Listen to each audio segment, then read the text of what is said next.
अगर हमें यही याद हो जाए तो यूपीएससी के 3 साल के सवाल तो यहीं से सही हो जाएंगे। Right now the security of India is in threat because of our one more satellite have failed. Bharat देश की सिक्योरिटी खतरे में है and it is a red alert for us. और सच में अगर आपके फंडामेंटल्स बहुत स्ट्रांग हैं तो करंट अफेयर्स आपके लिए बहुत आसान हो जाता है। लड़ाई चल रही है कोल्ड वॉर में कैपिटलिज्म वर्सेस कम्युनलिज्म की। तो रसिया ने क्या किया, इस फ्लाइट को KL-747 को अपनी मिसाइल से इसको ब्लास्ट कर दिया। अभी पार्लियामेंट में हमारी सरकार ने जवाब दिया कि नाविक खतरे में है।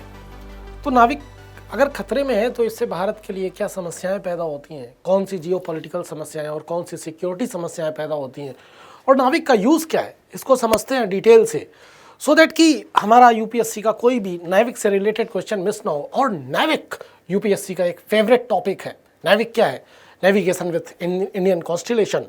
जैसे जीपीएस होता है ना, जो हम मोबाइल पे जीपीएस यूज़ करते हैं, वैसे ही इंडिया का नेविक है, नेविगेशन विथ इंडियन कॉन्स्टिलेशन। और इसको सही से चलाने के लिए, सही से नेविगेशन प्रोवाइड करने के लिए मिनिमम 4 सैटेलाइट की ज़रूरत होती है। और जो चौथा वर्किंग सैटेलाइट था वो मार्च में फेल हो गया और पार्लियामेंट में अभी उस चीज़ के बारे में बताया गया देशवासियों को कि अब नाविक प्रॉपरली काम नहीं कर रहा है। नाविक अब डिफेंस से रिलेटेड चीज़ों को नेविगेशन ठीक से प्रोवाइड नहीं कर पाएगा। तो yes, it is very much dangerous situation for us. कैसे ये डेंजरस बनती है? जब ऑपरेशन सिंदूर हुआ तब आपने सुना कि ब्रह्मोस ने बहुत पिन पॉइंट टारगेट करके पाकिस्तान में ब्रह्मोस से हमने अटैक किया। किसकी हेल्प से? अब ब्रह्मोस उड़ रही है तो ब्रह्मोस कैसे जाएगी? ब्रह्मोस को रास्ता कौन दिखाएगा? नाविक दिखाएगा। हमारे पास आईएनएस विक्रांत है, आईएनएस विक्रमादित्य है। और उस टाइम पे बात हो रही थी जब ऑपरेशन सिंदूर चल रहा था कि आईएनएस विक्रांत और आईएनएस विक्रमादित्य मूव कर रहे हैं। तो आईएनएस विक्रांत और आईएनएस विक्रमादित्य जो कि हमारे एयरक्राफ्ट कैरियर हैं, वो कैसे मूव करते हैं? समंदर में कोई पत्थर तो लगा नहीं होता कि आगे जाएं इधर जाएं, तो वो भी नेविगेशन के थ्रू मूव करते हैं। हमारे जो हेलीकॉप्टर्स उड़ते हैं, आर्मी हेलीकॉप्टर्स या फिर हमारे जो फाइटर जेट्स उड़ते हैं, उनको रास्ता कौन दिखाता है? तो ये नेविगेशन सैटेलाइट ही उनको रास्ता दिखाते हैं। और जब नेविक खतरे में है तो इसका मतलब हमारी सिक्योरिटी खतरे में है, भारत देश की सिक्योरिटी खतरे में है and it is a red alert for अस। तो समझते हैं इस टॉपिक को, नेविगेशन विथ इंडियन कॉन्स्टिलेशन या फिर इंडियाज ओन जीपीएस। हमें इस टेक्नोलॉजी पे क्यों सेल्फ रिलायंट होना चाहिए? एक बार क्या हुआ, 1999 में जब कारगिल वॉर चल रहा था तब हमने अमेरिका से जीपीएस डेटा मांगा कि सर हमें उस साइट का डेटा दे दो, और अमेरिका ने हमें डेटा देना मना कर दिया। क्यों? क्योंकि वो जीपीएस अमेरिका का है, हमारा नहीं है। तो अमेरिका कभी भी मना कर सकता है। और यस, 1999 में हमें डेटा देने से मना कर दिया गया था और उस वजह से काफ़ी सारी एक्स्ट्रा कैजुअलिटीज़ हुई थी। तो अब समझते हैं, और यही कारण है कि हमारे पास खुद का इंडिपेंडेंट नेविगेशन सिस्टम होना चाहिए। फिर हमने 2006 में एक प्रोजेक्ट स्टार्ट किया, उसका नाम हमने रखा IRNSS। एक प्रोजेक्ट स्टार्ट किया, उसका नाम रखा हमने IRNSS, Indian regional navigation satellite system. और अभी इसका नाम बदलकर नाविक कर दिया गया है, NAVIC, navigation with Indian constellation. क्योंकि IRNSS में रीजनल शब्द जुड़ा है तो ये एक मिसनोमर की तरह काम करेगा। अगर हम आगे जाएं और इसको हम ग्लोबल सिस्टम बनाना चाहें और फिर भी ये रीजनल शब्द जुड़ा रहे तो ये मिसनोमर बन जाएगा। अगर हमने ग्लोबल सिस्टम बनाया तो इसको हमने बदला और इसको हमने रखा नेविगेशन विथ इंडियन कॉन्स्टिलेशन। तो अब स्टार्टिंग से स्टार्ट करते हैं, कैसे ये जीपीएस का आइडिया आया। एक बार क्या हुआ कि 1958 पीछे चलते हैं समय पे, और इसी तरह से हमारी बेस्ट तैयारी होती है यूपीएससी की, सो दैट कि हमारे लिए करंट अफेयर टाइप की कोई चीज़ बचे ही ना। और सच में अगर आपके फंडामेंटल्स बहुत स्ट्रांग हैं तो करंट अफेयर्स आपके लिए बहुत आसान हो जाता है। और कई चीज़ों में तो करंट अफेयर्स बचता ही नहीं है। जैसे इस टॉपिक में हम आप इस तरह से समझेंगे कि आपके लिए करंट अफेयर्स कुछ हो ही ना, आगे आपको पता हो कि क्या होगा, तो इसमें करंट अफेयर्स टाइप की कोई चीज़ बचेगी नहीं। और जब हम इस तरह से प्रिपरेशन करते हैं तो ना ही प्रीलिम्स में हमारा कोई क्वेश्चन गलत हो सकता है, ना ही मेंस में हमारे पास शब्दों की कमी पड़ेगी कि हम वो आंसर ना लिख पाएँ। और ध्यान से देखिएगा इस टॉपिक को, क्योंकि आज तक अभी तक आपको जो भी पढ़ाया गया है इस डेप्थ के साथ कभी किसी ने वो चीज़ें कवर नहीं की होंगी। और ये हमारे मोस्ट इंपॉर्टेंट टॉपिक सीरीज का अगला वीडियो है। स्टार्ट करते हैं। तो क्या हुआ, 1958 समय था 1958 का, जब कोल्ड वॉर चल रहा था। This was the era of the cold war. अब era of the cold war में क्या हुआ कि 1957 में रसिया ने एक सैटेलाइट छोड़ा, उसका नाम था स्पुतनिक। रसिया ने एक सैटेलाइट छोड़ा, इसका नाम था स्पुतनिक। अभी स्पुतनिक नाम की एक वैक्सीन आई थी और ये रसिया का फर्स्ट सैटेलाइट था। और ये सैटेलाइट रसिया ने इंटरकॉन्टिनेंटल बैलिस्टिक मिसाइल का यूज करके छोड़ा था, ICBM, और इसको लॉन्च किया गया, ऑर्बिट में प्लेस किया गया। और this was the first time कि that someone reached to the space. ये पहली बार था कि कोई देश स्पेस पहुंचा था। और लड़ाई चल रही है कोल्ड वॉर में कैपिटलिज्म वर्सेस कम्युनलिज्म की। अब वहां पे बात अमेरिका में ये हो रही है कि ये कम्युनलिस्ट लोग ये साइंस में आगे कैसे बढ़ गए, और वो तो ये झंडा लेके चल रहे थे कि केवल डेमोक्रेसी में ही साइंस आगे बढ़ सकती है। लेकिन रसिया ने दिखा दिया कि we became the first to go to the space. अब अमेरिका को क्या लगा कि अगर रसिया स्पेस में सैटेलाइट लॉन्च कर सकता है तो इसी इंटरकॉन्टिनेंटल बैलिस्टिक मिसाइल से अमेरिका में भी अटैक कर सकता है। अब अमेरिका में पूरा एडमिनिस्ट्रेशन में हड़कंप मच गया। ओपेनहाइमर आए, पूरा हड़कंप मचा हुआ है, क्या करें क्या करें। और उसी टाइम पे दो वैज्ञानिक जॉन हॉपकिंस यूनिवर्सिटी में उन्होंने ऑब्जर्व किया इस स्पुतनिक सैटेलाइट को। ये कुछ नहीं, एक फुटबॉल के बराबर का सैटेलाइट था और केवल बीप्स छोड़ता था, कोई खतरे वाली बात नहीं थी। लेकिन जॉन हॉपकिंस यूनिवर्सिटी के दो वैज्ञानिकों ने सोचा कि इससे हम क्या फायदा उठा सकते हैं और क्या कर सकते हैं। अब उन्होंने देखा, उन्होंने ऑब्जर्व करना स्टार्ट किया। जब उन्होंने ऑब्जर्व करना स्टार्ट किया तो उन्होंने देखा कि जैसे ही सैटेलाइट पास आ रहा है, जैसे ही सैटेलाइट पास आ रहा है उसकी फ्रीक्वेंसी बढ़ रही है आवाज की, और जैसे ही सैटेलाइट दूर जा रहा है तो उसकी फ्रीक्वेंसी घट रही है। तो अल्टीमेटली क्या हो रहा है, जब पास आया सैटेलाइट तो फ्रीक्वेंसी बढ़ी, दूर आया सैटेलाइट तो फ्रीक्वेंसी घटी, और इसी को बोलते हैं डॉपलर इफेक्ट।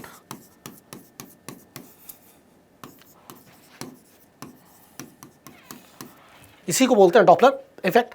अब उन्होंने सैटेलाइट की बढ़ती और घटती फ्रीक्वेंसी से यह कैलकुलेट कर लिया कि किस टाइम पे ये स्पुतनिक सैटेलाइट कहां पे होगा। अब उन्होंने ये कैलकुलेट कर लिया अर्थ पे बैठे, by calculating the frequency of the satellite, कि from where the satellite will be in the space, कि स्पेस में ये सैटेलाइट कहां होगा। फिर उनके दिमाग में एक आइडिया क्लिक किया, जब हम अर्थ में बैठकर एक सैटेलाइट की लोकेशन को ट्रैक कर सकते हैं तो ऐसा भी तो हो सकता है कि हम स्पेस पे एक सैटेलाइट भेजें, कुछ सैटेलाइट्स भेजें, और वहां से हम अर्थ की लोकेशंस को ट्रैक करें। बस यहीं से जन्म हुआ एक आइडिया का, जो जीपीएस बना। और फिर जब ये रियलाइजेशन हुआ कि that we can track the location from the space using the satellite, जब ये रियलाइजेशन हुआ तो यूएस नेवी ने एक प्रोग्राम स्टार्ट किया। यूएस नेवी का प्रोग्राम था ट्रांजिट प्रोग्राम, और 1958 में इस प्रोग्राम को स्टार्ट किया गया।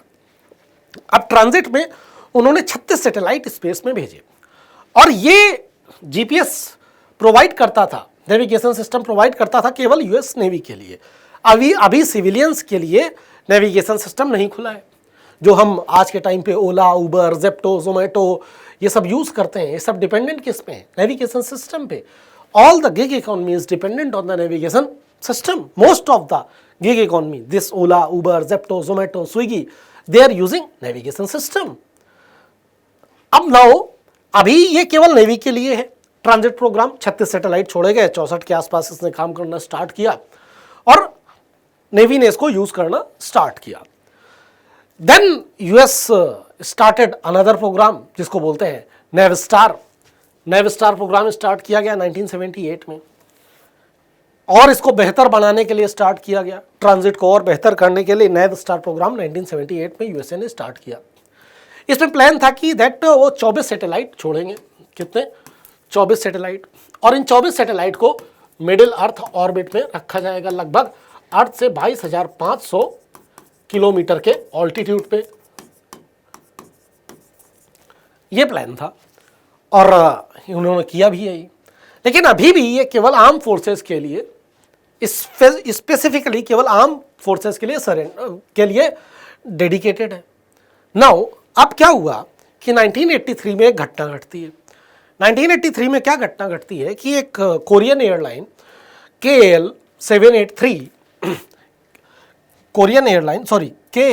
747 ये जा रही थी कोरिया की तरफ। अब ये रास्ता भटक जाती है अपना, जब ये रास्ता भटक जाती है अपना तो ये रसिया के एयर स्पेस में चली जाती है और रसिया को लगता है कि अमेरिका ने हमारी तरफ मिसाइल लॉन्च की है, उनके रडार में कुछ इस तरह का सिग्नल आया।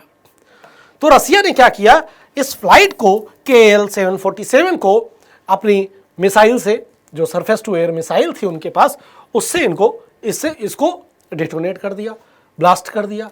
अब इसमें बैठे हुए सारे पैसेंजर मर गए। तब अमेरिका को लगा कि हमें नेविगेशन सिस्टम सिविलियन पर्पस के लिए भी ओपन कर देने चाहिए। एंड ये ट्रिगर पॉइंट था, ये किसके लिए, ये ट्रिगर बना नेविगेशन सिस्टम नॉर्मल या फिर ऑर्डिनरी पॉपुलेशन के लिए ओपन करने के लिए। और उसके बाद अमेरिका ने GPS को नॉर्मल पॉपुलेशन के लिए खोल दिया।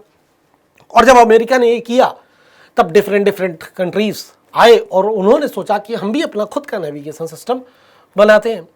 इंडिया का हमारा है नेविक, इसके पहले इसका नाम था IRNSS, Indian regional navigation satellite system.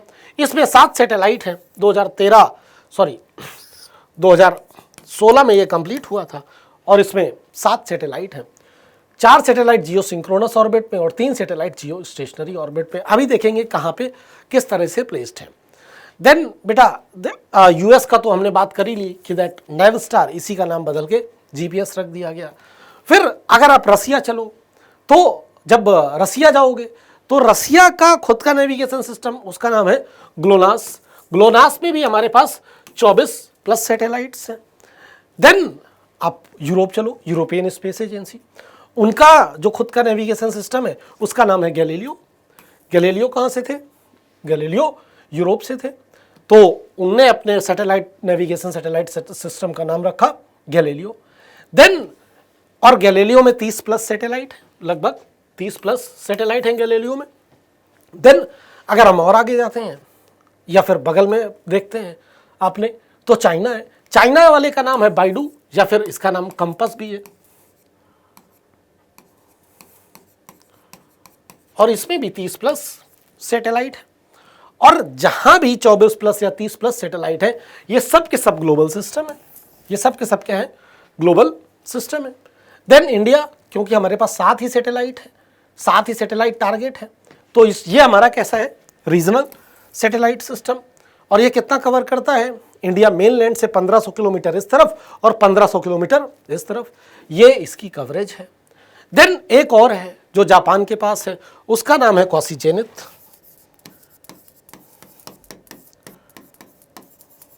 Quasi zenith, और क्वासी जेनिथ में बेटा 4 सैटेलाइट हैं, मिनिमम 4 चाहिए एक्यूरेट नेविगेशन के लिए, एक्यूरेट पोजीशनिंग के लिए मिनिमम 4 तो चाहिए, इसलिए जापान वाले में 4 हैं। और ये कैसा है बेटा, जब 4 हैं तो ये भी रीजनल होगा। रीजनल मतलब लोकल, ग्लोबल पूरी दुनिया में ये नेविगेशन प्रोवाइड नहीं कर पाएगा। Same with the India. अब समझने की कोशिश करते हैं, ये तो हमने देखिए, और इसके अलावा दुनिया में और कोई नेविगेशन सिस्टम नहीं है। अगर हमें यही याद हो जाए तो यूपीएससी के 3 साल के सवाल तो यहीं से सही हो जाएंगे। वो बार बार इसी में फंसा हुआ है, कौन सा नेविगेशन सैटेलाइट सिस्टम किसका है। तो ये टॉपिक बहुत इंपॉर्टेंट है यूपीएससी के लिए, और अगर तुमने इस टॉपिक को छोड़ दिया तो एक क्वेश्चन तो तुम्हारा गलत हो ही जाना है। और ये फ्री के मार्क्स हैं, अगर ये टॉपिक सही से तैयार है तो ये तुम्हारे फ्री के मार्क्स हैं। अब इसमें आगे देखते हैं कौन कौन से सैटेलाइट इंडिया ने छोड़े। इंडिया ने अभी तक 11 सैटेलाइट छोड़े हैं नेविक प्रोजेक्ट में। 11 सैटेलाइट में पहले तो IRNSS सीरीज के हैं। कौन सी सीरीज, IRNSS, इसमें A से लेके I तक है। IRNSS A, B, C, D, E, F, G, H, I। Then फिर है हमारे पास NVS सीरीज, NVS 01 और NVS NVS-02। तो ये है हमारे सैटेलाइट्स। अब इसमें आज के टाइम पे केवल 3 सैटेलाइट काम कर रहे हैं। कौन कौन से 3 सैटेलाइट काम कर रहे हैं? एक तो IRNSS-1 काम कर रहा है, दूसरा IRNSS-I काम कर रहा है, तीसरा IRNSS-B काम कर रहा है। तो IRNSS-B, IRNSS-I और NVS-01 ये 3 काम कर रहे हैं। IRNSS-A ये रिटायर हो गया, ये क्या हुआ? ये रिटायर हो गया। बाकी B, C, बाकी B काम कर रहा है, C, D, E, F और C, D, E, F, G इनका क्या हुआ? इनकी एटॉमिक क्लॉक खराब हो गई। किसकी किसकी? C, D, E, F, G इनकी एटॉमिक क्लॉक खराब हो गई। फिर रह गया हमारे पास H, IRNSS-H। तो ये ऑर्बिट पे ही नहीं पहुंच पाया। क्यों? क्योंकि इसकी पेलोड फेयरिंग खराब हो गई थी। देन NVS-02, NVS-02 इन दोनों का क्या हुआ? लॉन्च फेल हो गया। और यही इस इमेज में दिखाया गया है। ये जो हरा है, ये तीनों हरे, ये क्या है? एक्टिव हैं। इनकी हमने बात कर ही ली। IRNSS-1B ये एक्टिव है, NVS-01 ये एक्टिव है, और यहाँ पे एक और ऐड कर देते हैं IRNSS-1I ये एक्टिव है। IRNSS-1A रिटायर हो गया। देन एक ही रिटायर हुआ, बाकी सबकी एटॉमिक क्लॉक खराब हो गई। और precise navigation and timing service provide करने के लिए atomic clock is very important. और अब 3 केवल बचे हैं, तो ये प्रिसाइज PNT सर्विसेज नहीं प्रोवाइड कर पाएगा। जब केवल 3 बचे हैं तो precise navigation and timing service नहीं प्रोवाइड कर पाएगा। क्यों? अगर एक है तो आप इस पूरे ग्लोब में कहीं भी हो सकते हो, तो इसका कोई मतलब नहीं है। 2 है तो आप इस गोले में कहीं भी हो सकते हो, ये भी बहुत बड़ी जगह है। 3 है तो आप इन 2 जगहों पे कहीं हो सकते हो, ये भी प्रिसाइज नेविगेशन नहीं है कि आप कहाँ एक्यूरेटली कहाँ हो। तो कैसे कैलकुलेट करेगा कि किस रास्ते से आपको जाना चाहिए? नहीं कर पाएगा। तो PNT सर्विस के लिए हमें 4 सैटेलाइट चाहिए, और जब 4 हैं तब ये बताएगा कि आपकी एक्यूरेट लोकेशन कहाँ है, और अकॉर्डिंगली हम नेविगेशन का यूज़ करेंगे। तो जब 3 ही काम कर रहे हैं तो इसका यूज़ हम सिक्योरिटी पर्पस के लिए तो नहीं ही कर सकते हैं। इसका मतलब right now the security of India is in threat because our 1 more satellite have failed. अभी रिसेंटली मार्च में फेल हुआ था, पार्लियामेंट ने अभी उसको एग्री किया है कि अभी फेल हो गया है, और जो हमारा नेविक सिस्टम है वो काम नहीं कर रहा है, एक्यूरेटली काम नहीं कर रहा है। अब हम क्या कर रहे हैं? हम दूसरे कंट्रीज के ऊपर डिपेंडेंट हैं। अब बात करते हैं IRNSS-1H और NVS-02 की कैसे प्रॉब्लम हुई। IRNSS-1H में मैंने आपको बताया कि इसकी पेलोड फेयरिंग फेल हो गई। ये रखा है सैटेलाइट, और ये पूरा क्या है? कवर। जब ये एक्सो एटमॉस्फेयर में पहुंचता है तो इसकी जो ऊपर वाला कवर है ये इजेक्ट हो जाना चाहिए, और फिर केवल सैटेलाइट बचेगा। अब इजेक्ट नहीं हुआ तो इसका भार एक्स्ट्रा हो गया, और सारी कैलकुलेशन करके भेजी गई थी कि ये इजेक्ट हो जाएगा तब सैटेलाइट अपनी प्लेस में पहुंचेगा। अब क्योंकि ये इजेक्ट नहीं हुआ, जो फेयरिंग थी वो अलग नहीं हुई। जब फेयरिंग अलग नहीं हुई तो मास बढ़ गया, और सारी की सारी कैलकुलेशन गड़बड़ हो गई। इस वजह से ये सैटेलाइट अपने प्लेस पे नहीं पहुंच पाया। फिर NVS-02 में क्या हुआ कि वहाँ पे एक फायरोवॉल्व जो होता है सैटेलाइट्स में, वो फायरोवॉल्व काम करना बंद कर दिया। मतलब सैटेलाइट में उसके ऑर्बिट को चेंज करने के लिए उसको फ्यूल बर्न करना पड़ता है, लिक्विड फ्यूल, और सैटेलाइट के पास होती है एक लिक्विड एपोजी मोटर। और लिक्विड फ्यूल में क्या होता है? एक ट्यूब से ऑक्सीजन या फिर ऑक्सीडाइजर आता है, दूसरे ट्यूब से फ्यूल आता है। अब suppose this is oxidiser and this is from here the fuel will come. अब व्हाट विल हैपन कि दैट अब ऑक्सीडाइजर का ये जो फायरोवॉल्व है इसने काम करना बंद कर दिया। अब ये खुल ही नहीं रहा है, और बिना ऑक्सीजन के, बिना ऑक्सीडाइजर के कुछ बर्न होगा नहीं।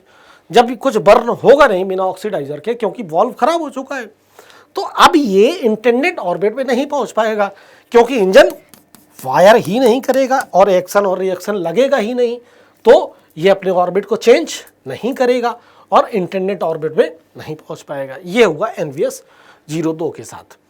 तो अब केवल 3 सैटेलाइट बचे हैं। और सबसे बड़ी बात, इस नेविक का फायदा क्या है, अब हम इसको समझने की कोशिश करते हैं। तो इसको समझने के लिए पहले हमें मैप बनाना पड़ेगा, और इस मैप पे हम लोकेट करेंगे कि कहाँ पे हमारे सैटेलाइट्स हैं। तो पहला सैटेलाइट है हमारा 33 डिग्री ईस्ट इन जियो स्टेशनरी ऑर्बिट। फिर 2 सैटेलाइट हैं 55 डिग्री ईस्ट इन जियो सिंक्रोनस ऑर्बिट। और ये जो जियो सिंक्रोनस ऑर्बिट होता है, ये अर्थ में 8 की तरह का स्ट्रक्चर बनाता है। फिर एक अगला जियो स्टेशनरी सैटेलाइट है 87 डिग्री ईस्ट। फिर 2 और जियो स्टेशनरी सैटेलाइट हैं 111 डिग्री ईस्ट। फिर नेक्स्ट जियो स्टेशनरी सैटेलाइट है वो हमारा है 132 डिग्री ईस्ट, 132 डिग्री ईस्ट। अब एग्जाम में हमें ये डायग्राम जरूर बनाना है। क्यों बनाना है, यहाँ से हम समझेंगे इसकी जियोपॉलिटिक्स। जो नेविगेशन और ये सब हम कर रहे हैं, केवल इसका काम हमें जेप्टो जोमेटो की सर्विस प्रोवाइड कराना नहीं है, ये डिफेंस से बहुत ज़्यादा रिलेटेड है। अब यहाँ पे क्या है बेटा, ईस्ट अफ्रीका। यहाँ पे क्या है, अरेबियन सी। यहाँ पे क्या है, हमारा प्यारा भारत।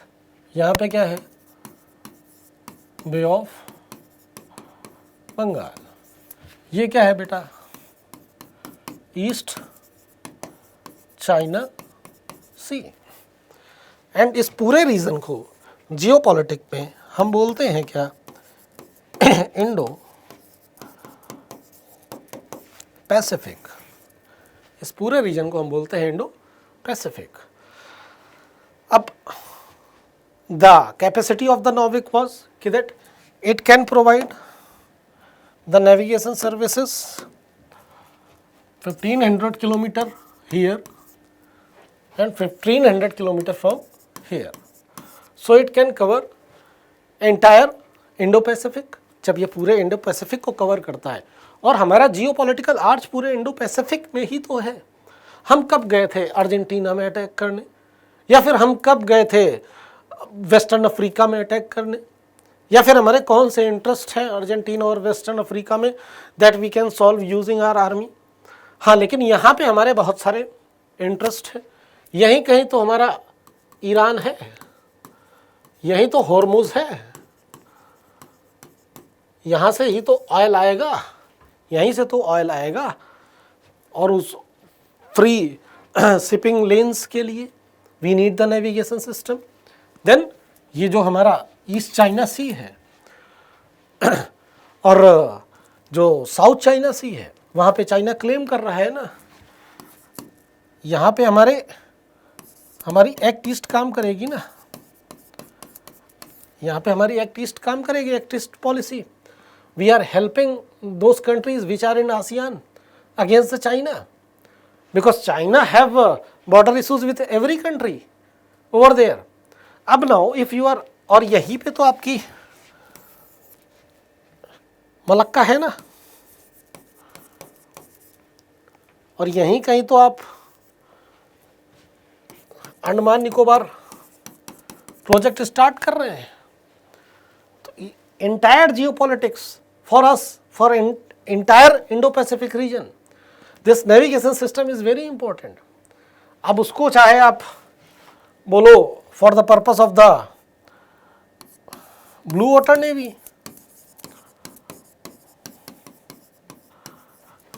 इसके लिए भी तो हमें चाहिए navigation system. When we will become the developed country, क्या हम दूसरे से बोलेंगे कि हमको नेविगेशन सिस्टम दे दो, और कोई तुम्हारे ऊपर क्यों भरोसा करेगा जब तुम दूसरे से खुद ही उधार ले रहे हो navigation system. You should have that much of the technology ना। So that is why this NavIC is very very important. किस लिए? Border management, yes,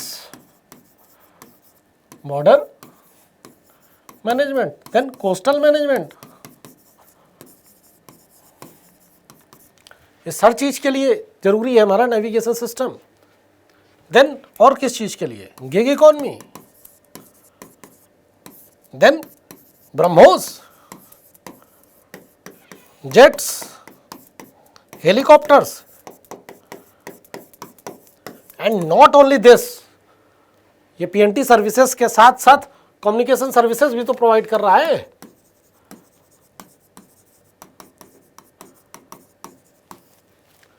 so this is your NavIC. NavIC हमें इस तरह से तैयार करना है, not only for the purpose of the prelims, but this is for the purpose of the mains. And if you will not draw this diagram, then you will lose some marks. और रुको, हमने start किया iMac. IMac कहाँ से? India से जाएगा ना Europe, India से यूरोप जाएगा ना, तो उस पर नेविगेशन सिस्टम कहाँ से लाओगे? Your success of iMac, India middle east, Europe Economic Corridor. Then we have the Kaladan multimodal project somewhere here. Kaladan multimodal project. वो कैसे सक्सेस होगा बिना नेविक के? How you will counter China? Because China have the string of pearls. अब वो क्या BRI बना रहा है? इंडिया को चारों तरफ से घेर रहा है। एक तरफ बांग्लादेश में, दूसरी तरफ Myanmar, then Sri Lanka, Hambantota, then Maldives, then Djibouti, and फिर ऊपर से चाइना ने सीपैक और बना दिया। अब हम चारों तरफ से घिर रहे हैं, और कब तक हम दूसरे से भीख मांगते रहेंगे इस चीज के लिए कि सर हमको नेविगेशन सिस्टम दे दो। तो that is why we developed our own navigation system, and now we are in really threat. Our geopolitics is dependent on the navigation system, so it is very very important for us to correct this. And yes, ISRO have planned that we will have NVS-03 that is about to be launched. इसी साल 3 satellite और छोड़े जाने हैं, NVS-04 and NVS-05। जब ये तीनों छोड़ेंगे और ये अगर इंटरनेट ऑर्बिट पे पहुंचेंगे, जो कि पहुंचेंगे ही, तब फिर से हमारे पास 6 सैटेलाइट वर्किंग होंगे, और आगे भी हमें सैटेलाइट छोड़ने पड़ेंगे। So this was all about the navigation system. So I think आपको ये क्लास अच्छी लगी होगी, बहुत कुछ सीखा होगा आपने, और अपने हिंदी मीडियम के स्टूडेंट्स को ये क्लास जरूर शेयर करें, सो दैट कि उनको भी कंसेप्ट्स की डेप्थ समझ आए। और जब आप डेप्थ में पढ़ेंगे चीज़ों को, तो कोई क्वेश्चन गलत नहीं होगा। यही कारण है कि इंग्लिश मीडियम में ज़्यादा बच्चों का प्रीलिम्स होता है और ज़्यादा बच्चों का सिलेक्शन होता है, क्योंकि हिंदी मीडियम में डेप्थ मिसिंग है, और हमें इसी डेप्थ को फुलफिल करना है। तो इस वीडियो को ज़्यादा से ज़्यादा शेयर करें। Thank you very much.